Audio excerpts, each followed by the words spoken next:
Assalamualaikum warahmatullahi wabarakatuh. Perkenalkan, nama saya Siti Sophia dengan NIM 2214 10135. Halo teman-teman, kenalkan nama saya Fatul Hasana dengan NIM 2214101133. Aku Octaviana Daini dengan NIM 2214 10125. Saya Salsabila Nur Hidayah dengan NIM 2214 Hai, nama saya Anya Regista Cahyani dengan NIM 2214 10119. Selanjutnya, pembahasan yang pertama, konsep dari digital marketing. Apa sih digital marketing itu? Jadi, digital marketing atau internet marketing adalah penggunaan data dan aplikasi elektronik untuk perencanaan dan pelaksanaan konsep, distribusi, promosi, dan penetapan harga untuk menciptakan pertukaran yang memuaskan tujuan individu dan organisasi. Digital marketing atau internet marketing merupakan bentuk usaha dari pemasar untuk memasarkan produk dan jasanya serta membangun hubungan dengan pelanggan melalui media internet. Bentuk pemasaran ini pada dasarnya merupakan bagian dari pemasaran langsung. Bisnis dapat terhubung dengan pelanggan dan mengembangkan hubungan yang lebih baik itu bisa melalui media sosial. Ada dua jenis interaksi dan koneksi di media sosial. Yang pertama, berbasis profil.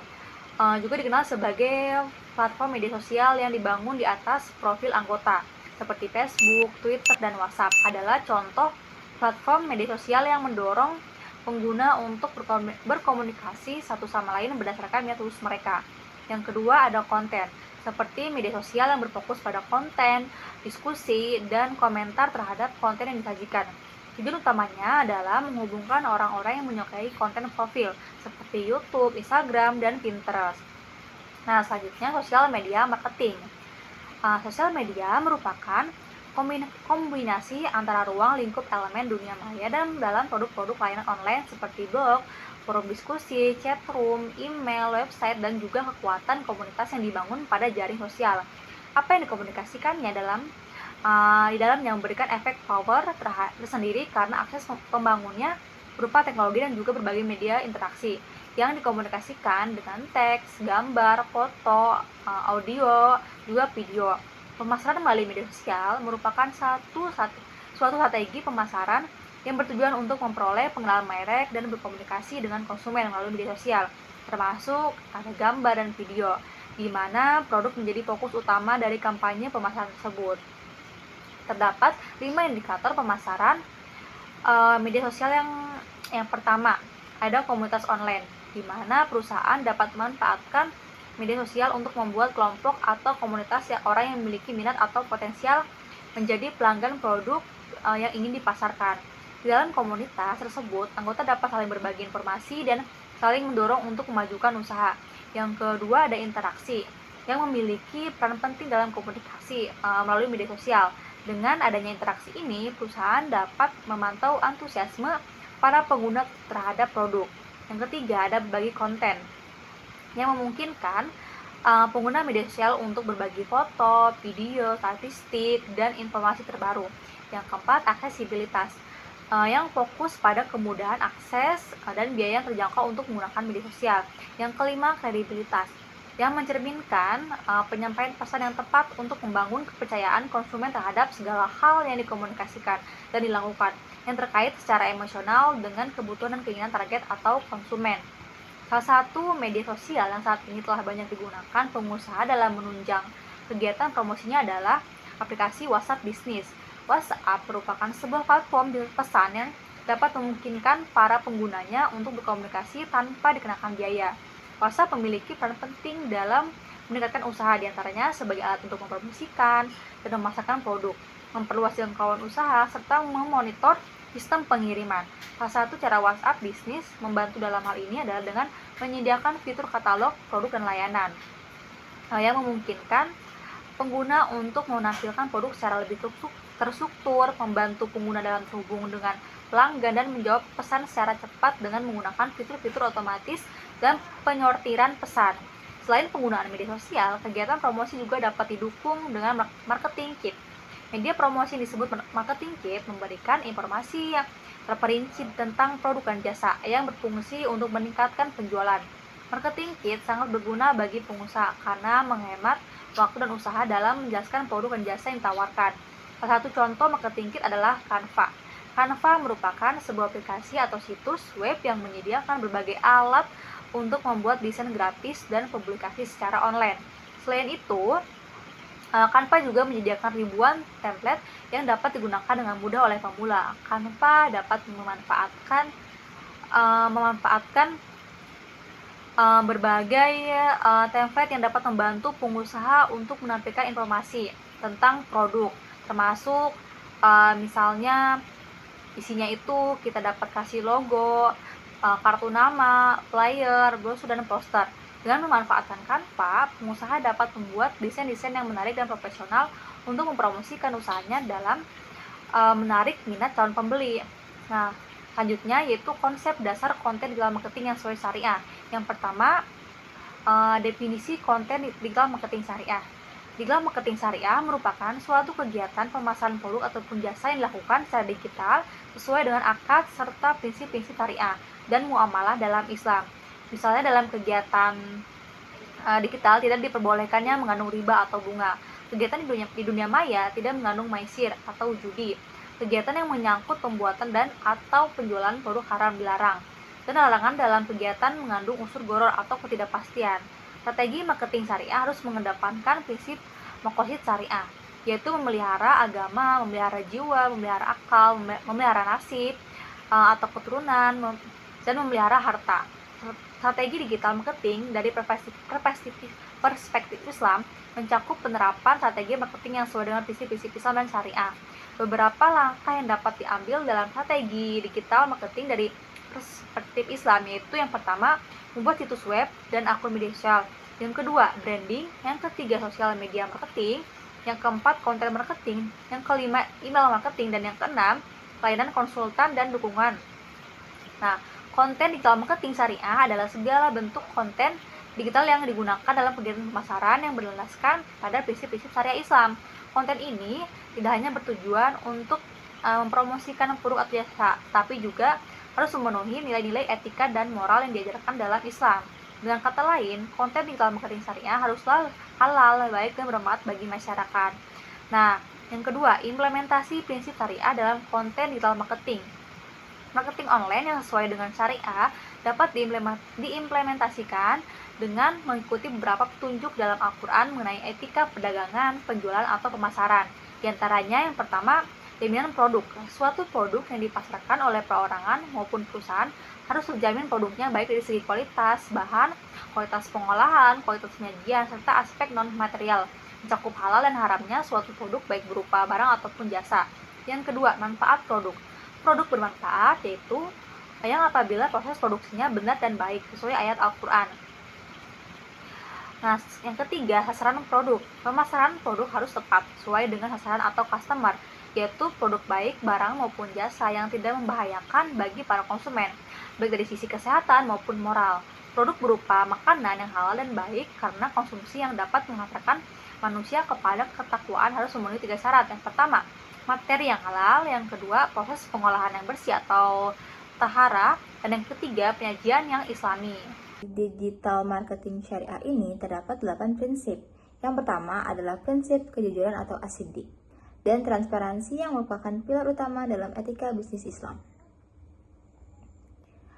Yang harus memberikan informasi yang akurat dan tidak menyesatkan tentang produk dan layanan.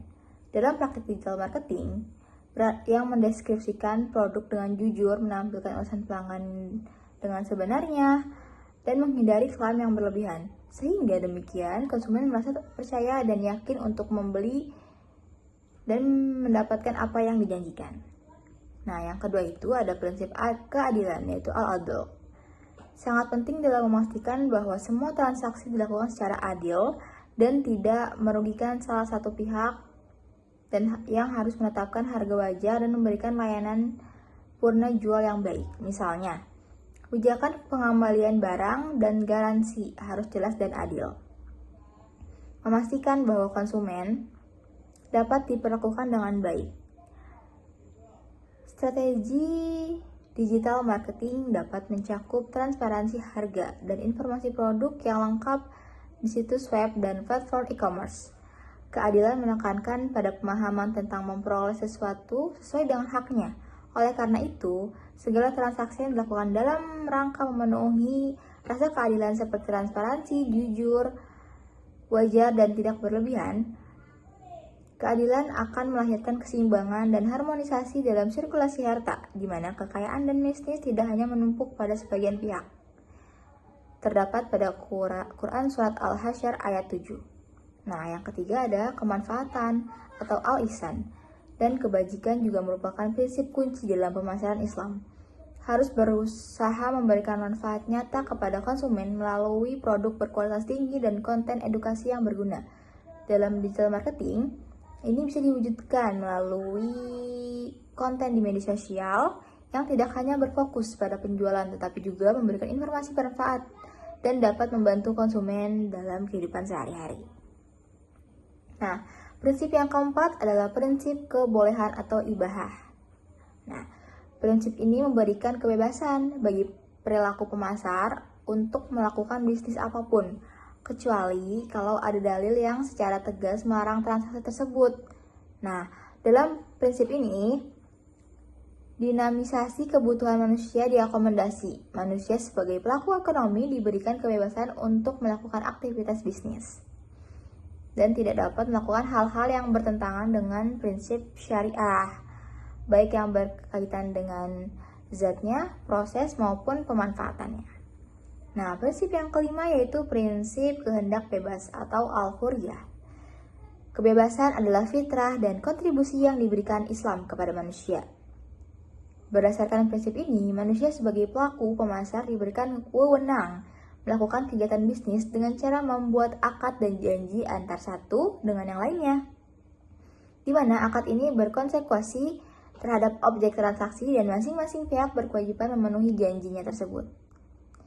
Terjemahnya dalam firman Allah Subhanahu wa taala dalam Quran surat An-Nahl ayat 91 yaitu, "Dan tepatilah perjanjian dengan Allah apabila kamu berjanji, dan janganlah kamu membatalkan sumpahmu sesudah meneguhkannya, sedang kamu telah menjanjikan Allah sebagai saksimu terhadap sumpah-sumpahmu. Sesungguhnya Allah mengetahui apa yang kamu perbuat." Kebebasan dalam Islam adalah kebebasan yang terbatas, terkendali, dan terikat oleh aturan yang ditentukan oleh Allah.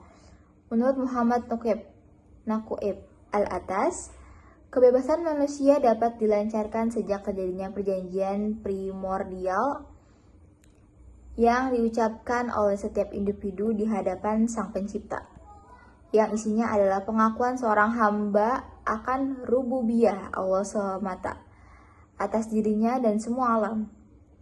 Isi perjanjian tersebut dimuat dalam Al-Quran Surat Al-A'raf ayat 172, "Dan ingatlah ketika Tuhanmu mengeluarkan keturunan anak-anak Adam dan sulbi mereka, dan Allah mengambil kesaksian terhadap jiwa mereka, seraya berfirman, Bukankah aku ini Tuhanmu? Mereka menjawab, Benar, Engkau Tuhan kami. Kami menjadi saksi, kami melakukan yang sedemikian itu, agar di hari kiamat kamu tidak mengatakan, Sesungguhnya kami, Bani Adam, adalah orang-orang yang lengah terhadap ini, keesaan Tuhan." Sebagai seorang muslim, kebebasan mengandung 3 makna sekaligus. Pertama, kebebasan identik dengan fitrah, yaitu tabiat dan kodrat asal muasal manusia sebelum diubah, dicemari, dan dirusak oleh sistem kehidupan dan di sekelilingnya. Sehingga Nabi SAW berkata, "Kullu mauludin yaludi ala fitrah." Setiap orang terlahir sebagai makhluk dan hamba Allah yang suci, bersih dari noda kufur, syirik, majusi, dan sebagainya. Nah, prinsip yang keenam adalah prinsip bertanggung jawab. Dalam Islam, semua perbuatan manusia akan diminta pertanggungjawaban di akhirat kelak, termasuk kegiatan bisnis yang dilakukan manusia. Hendaknya senantiasa memperhatikan rambu-rambu syariah. Nah, prinsip yang ketujuh adalah prinsip kerelaan atau aridho. Prinsip bisnis yang ditegaskan dalam Islam adalah rela, sama rela ridho, tanpa ada paksaan dan intimidasi. Prinsip sama-sama rela merupakan unsur penting dalam melakukan akad atau ijab kabul. Nah, prinsip yang ke-8 adalah prinsip larangan riba. Riba adalah penambahan pendapatan secara tidak sah atau batil, antara lain dalam transaksi pertukaran barang sejenis dan tidak sama kualitas, kuantitas, dan waktu penyerahan, atau dalam transaksi pinjam-meminjam yang mensyaratkan nasabah menerima fasilitas pengembalian dana yang diterima melebihi pokok pinjaman karena perjanjian waktu atau nisah. Prinsip ini bertujuan untuk mencegah dari salah satu bentuk transaksi yang mengandung kezaliman. Persoalan riba bukan hanya persoalan ekonomi, tetapi juga menyangkut moral dan dampak sosial. Dalam memberikan solusi terhadap persoalan riba dengan menghalalkan transaksi jual beli, sewa, dan mendorong investasi dengan pola bagi hasil. Selanjutnya akan dijelaskan oleh pemateri selanjutnya. Selanjutnya materi pelanggaran prinsip syariah dalam konten digital marketing. Menurut laporan Norton tahun 2010 tentang kejahatan di dunia maya atau digital ini, paling banyak 45% korban kejahatan dunia maya di Malaysia dan tidak pernah terselesaikan kejahatan tersebut. Dalam data, sekitar 20% dari responden mengatakan kerumitan terbesar yang mereka hadapi ketika berhadapan dengan kejahatan cyber adalah hilangnya data yang tidak tergantikan atau in terms of sentimental value yang terdapat 60% mengatakan kekuatan terbesar ketika mereka menjadi korban kejahatan cyber ini adalah kerugian finansial. Apa aja sih pelanggaran etika bisnis dalam mengelola usaha di era digital ini? Pelanggarannya itu seperti yang pertama itu ada mencuri ide bisnis. Mencuri ide bisnis ini adalah merupakan salah satu pelanggaran kelas berat yang dilakukan oleh pesaing bisnis yang memiliki resiko yang ditanggungnya itu akan memberatkan apabila pemegang hak rahasia dagang menggugat perbuatannya ini. Seperti yang tertuang pada pasal 17 ayat 1 Undang-Undang Nomor 30 Tahun 2000 tentang rahasia dagang, yaitu barang siapa dengan sengaja dan tanpa hak menggunakan rahasia dagang pihak lain atau melakukan perbuatan sebagaimana dimaksud dalam pasal 13 atau pasal 14 dipidana dengan pidana penjara paling lama 2 tahun dan denda paling banyak 300 juta. Pelanggaran yang kedua yaitu penipuan. Yang ketiga itu ada melakukan teks secara acak. Yang keempat ada menggunakan foto produk orang lain. Menggunakan foto produk orang lain ini sering sekali terjadi di era digital marketing ini, di era digital ini.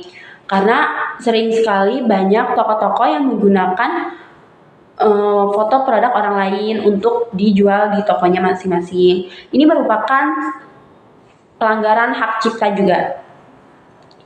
Yang kelima itu ada tidak aktif dan tidak kreatif. Contoh pelanggaran prinsip syariah dalam digital marketing yang sering terjadi itu, yang pertama itu ada pelanggaran prinsip kebenaran dan kejujuran. Contohnya itu ada pembohongan produk, seperti mengklaim produk memiliki manfaat yang tidak terbukti atau melebih-lebihkan khasiatnya. Seperti contohnya kayak misalkan produk madu untuk menyehatkan ini itu terlalu melebih-lebihkan, padahal dalam kandungan madunya itu tidak seperti itu. Yang kedua itu ada pelanggaran prinsip keadilan. Contohnya itu diskriminasi, membedakan perlakuan terhadap konsumen berdasarkan ras, agama, gender, atau latar belakang sosial lainnya. Yang ketiga itu adalah pelanggaran prinsip manfaat. Contohnya itu membuat konten negatif, menyebarkan konten yang mengandung unsur pornografi, kekerasan, atau penghinaan terhadap agama, ras, atau kelompok tertentu. Mempromosikan produk haram juga itu merupakan pelanggaran prinsip manfaat. Yang keempat itu ada pelanggaran prinsip maslahah, yaitu konten yang merusak moral. Menyebarkan konten yang merusak moralitas penggunaan gambar atau video yang mengumbar aurat, pakaian tidak senonoh seperti mengandung unsur pornografi, kekerasan, atau konten yang bersifat provokatif. Adapun dampak dari pelanggaran-pelanggaran dalam konten digital marketing ini antara lain, yang pertama itu kerugian finansial, kedua kerusakan reputasi, ketiga kerugian bisnis, keempat sanksi sosial. Untuk mencegah terjadinya pelanggaran ini, perusahaan perlu melakukan audit konten secara berkala, melakukan audit konten untuk memastikan semua konten sesuai dengan peraturan dan etika. Kedua, melakukan kode etik, membuat kode etik yang jelas dan tegas terkait penggunaan konten digital. Ketiga, melatih karyawan. Keempat, memperhatikan privasi data. Dan yang kelima, bekerja sama dengan ahli hukum. Contoh kasus nyata dalam kehidupan sehari-harinya itu seperti influencer mempromosikan produk kosmetik yang mengandung bahan-bahan haram, tapi dianya ngakunya gak haram gitu produk-produknya. Terusnya kayak menjual produk obat-obatan tradisional tanpa izin edar dan mengklaim khasiat yang berlebihan. Iklan makanan cepat saji yang menampilkan gambar makanan yang tidak sesuai dengan aslinya. Terus iklan yang menggunakan model yang tidak menutup aurat dan lain sebagainya. Selanjutnya itu ada tantangan dalam menerapkan konten digital marketing syariah.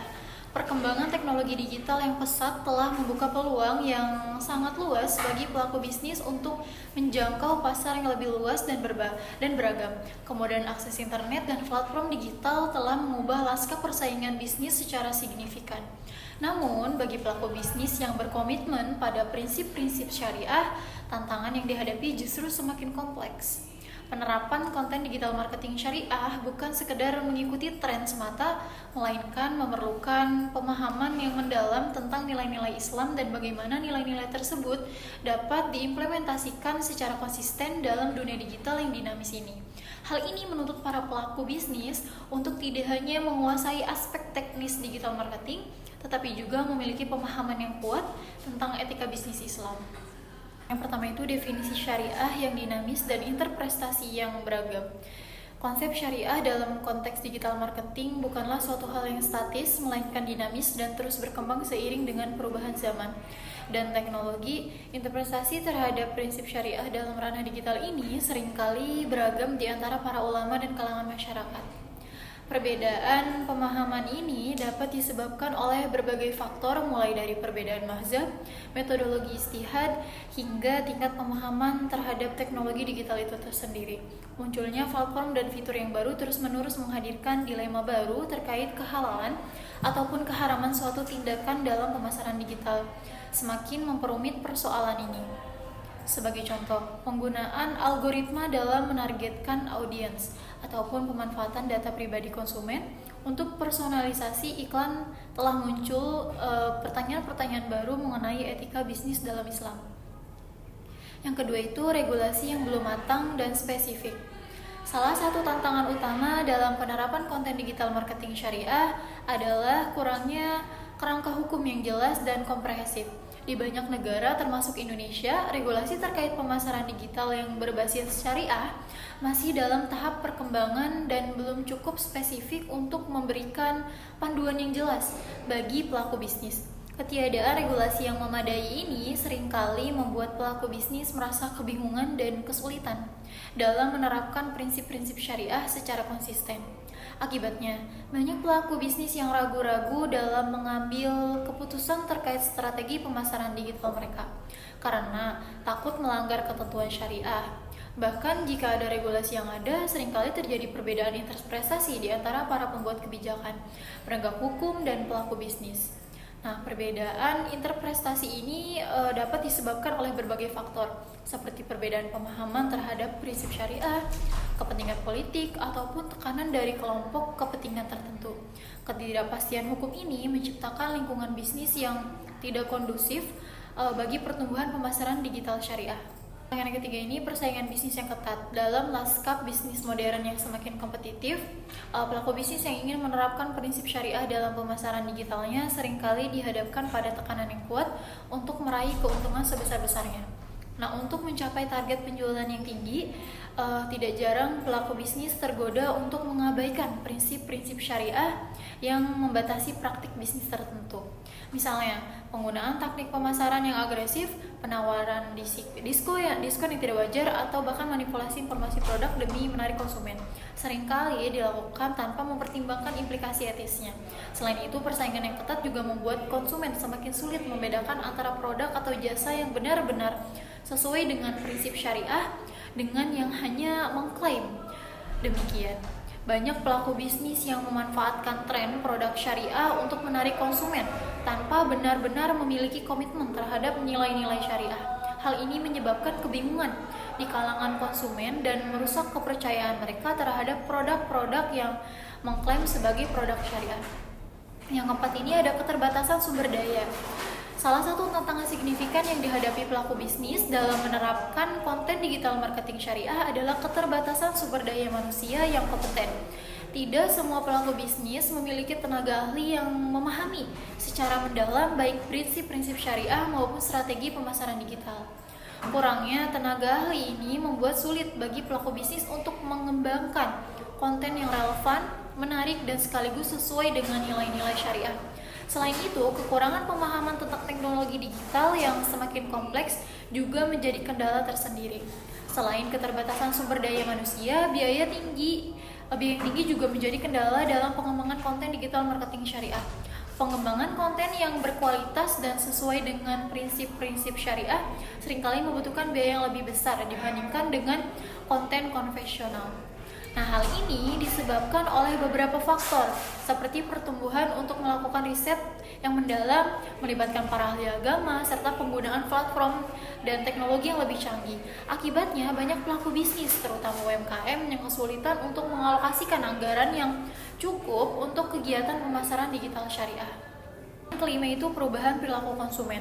Perubahan perilaku konsumen yang semakin cepat dan dinamis menjadi tantangan signifikan dalam penerapan konten digital marketing syariah.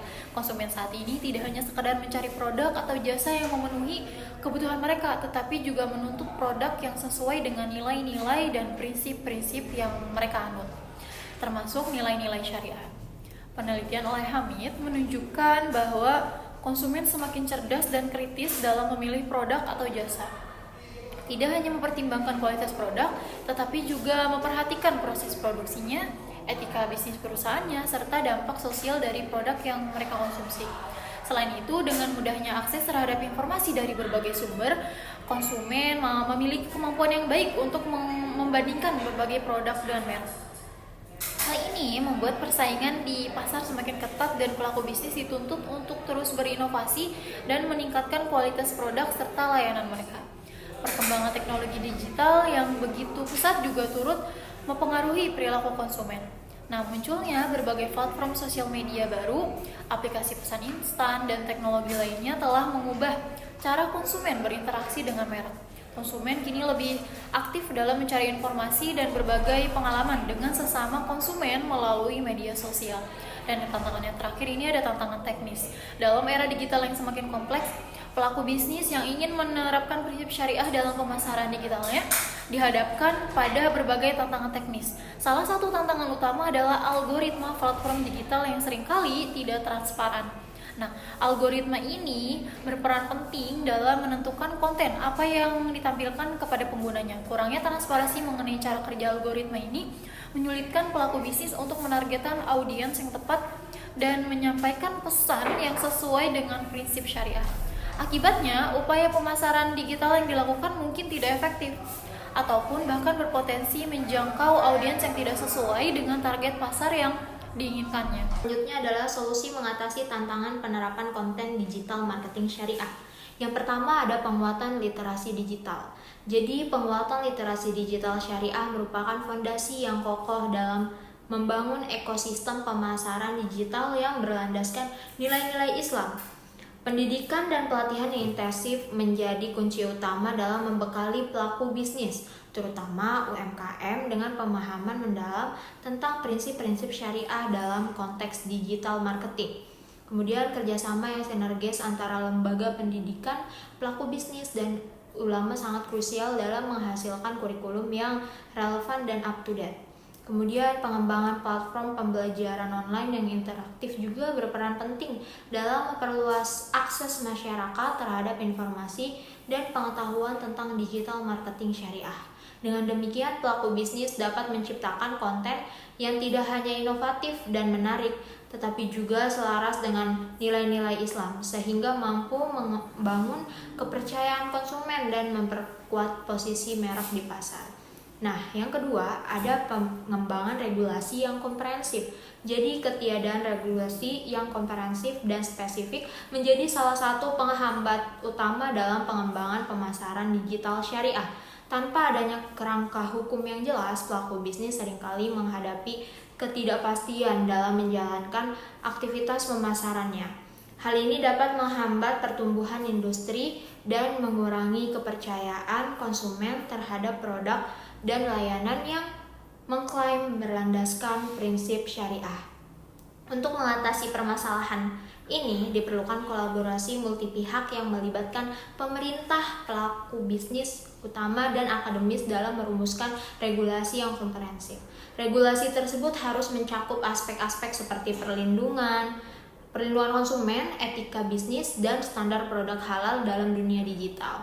Selain itu, perlu adanya mekanisme pengawasan yang efektif untuk memastikan bahwa semua pelaku bisnis mematuhi regulasi yang berlaku. Dengan adanya regulasi yang jelas, pelaku bisnis akan memiliki pedoman yang pasti dalam menjalankan usahanya, dan konsumen akan merasa lebih aman dan terlindungi sehingga meningkatkan kepercayaan terhadap produk dan layanan berlabel syariah.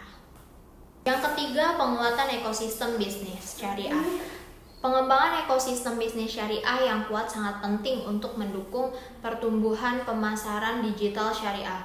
Hal ini dapat dilakukan melalui pembentukan asosiasi atau komunitas pelaku bisnis syariah yang dapat saling berbagi pengetahuan dan pengalaman. Selain itu, perlu dibangun infrastruktur yang mendukung bisnis syariah seperti platform e-commerce halal, payment gateway syariah, dan pusat data yang aman. Dengan adanya ekosistem bisnis syariah yang kuat, pelaku bisnis akan lebih mudah mengakses sumber daya, menjalin kerjasama, dan mengembangkan bisnisnya.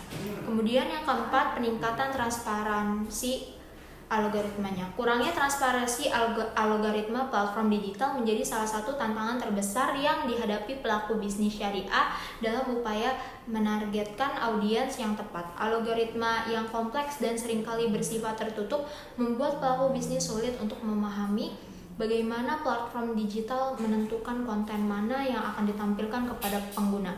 Hal ini berdampak pada efektivitas kampanye pemasaran digital yang mereka jalankan. Menurut Hamid 2021, menunjukkan bahwa kurangnya transparansi algoritma dapat menghambat pertumbuhan bisnis terutama bagi usaha kecil dan menengah. Untuk mengatasi masalah ini diperlukan dialog yang intens antara pelaku bisnis dengan platform digital. Platform digital perlu didorong untuk memberikan informasi yang lebih transparan mengenai cara kerja algoritma mereka sehingga pelaku bisnis dapat mengoptimalkan strategi pemasarannya. Yang kelima, perlindungan data pribadi. Jadi, perlindungan data pribadi merupakan isu krusial dalam era digital terutama bagi pelaku bisnis syariah.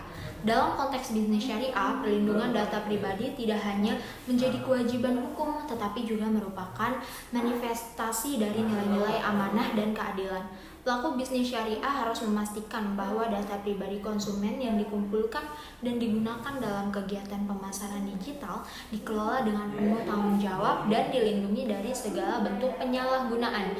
Bahwa pelanggaran data pribadi dapat mengakibatkan hilangnya kepercayaan konsumen dan berdampak negatif terhadap reputasi perusahaan. Untuk itu, pelaku bisnis syariah perlu menerapkan kebijakan privasi yang jelas dan transparan, serta melakukan investasi yang signifikan dalam sistem keamanan cyber. Yang keenam, terakhir, adaptasi terhadap perubahan perilaku konsumen. Perubahan perilaku konsumen yang begitu cepat dan dinamis menuntut pelaku bisnis untuk terus beradaptasi dan inovatif. Dalam era digital, konsumen memiliki akses informasi yang sangat luas dan beragam, sehingga ekspektasi mereka terhadap produk dan layanan juga semakin tinggi. Pelaku bisnis syariah pun tidak dapat terkecuali mereka melalui pemahaman kebutuhan dan keinginan konsumen yang semakin spesifik dan personal, serta memanfaatkan teknologi digital untuk membangun hubungan yang lebih dekat dan interaktif. Selain itu, pelaku bisnis syariah juga harus mampu mengantisipasi yang baru muncul di dunia digital, misalnya meningkatnya minat konsumen terhadap produk yang ramah lingkungan dan berkelanjutan, atau pergeseran preferensi konsumen dari produk fisik ke produk digital. Dengan demikian, pelaku bisnis syariah dapat tetap relevan dan menangkan persaingan di pasar yang semakin kompetitif.